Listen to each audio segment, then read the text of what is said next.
Okay guys, umpisahin na ang tupada at ako'y nagugutom na. Sa sobrang anghang, napapalaboy tapang na ako. That's it. So yun guys, welcome muli sa aking vlog. Ngayon naman mag-uulam tayo ng paborito nating siomai. Ito nga pala isang homemade siomai na nabili ko lang dyan sa may labasan. Pero bago ang lahat, gagawa muna tayo ng sausawan. Toyo mansi na may sili.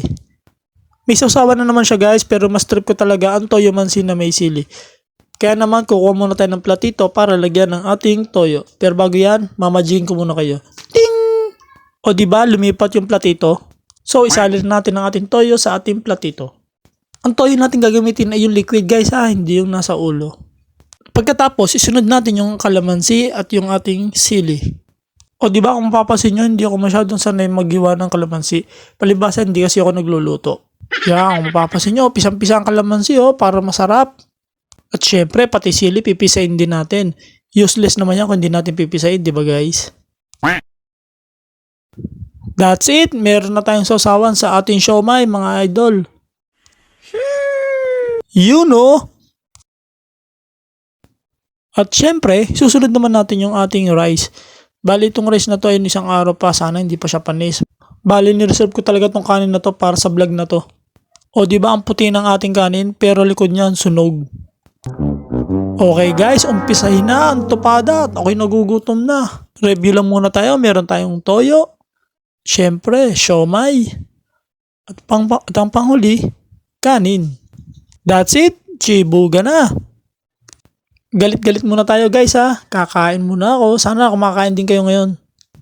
Matagal-tagal na rin pala ako hindi nakakatikim ng siomai guys. Siguro mga 2 days na. Hop, unang kagat, 2 subong kanin agad. Ang sarap talaga ng siomai Siguro kahit araw-araw ko itong ulamin, hindi ako mauumay. Basta't bagong hango mga sinampay, dalihan mo ng siomai. Yun lang, mali yata akong napiling sili guys. Hindi pa ako nakakaubos ng isa, malamig na tubig agad. Pero sige, laban lang guys.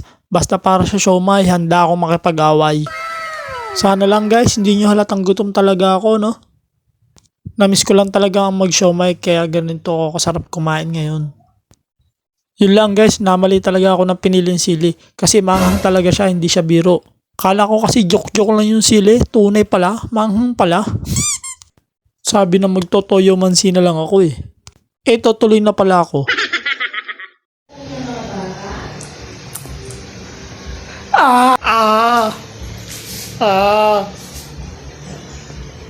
Palalabi ko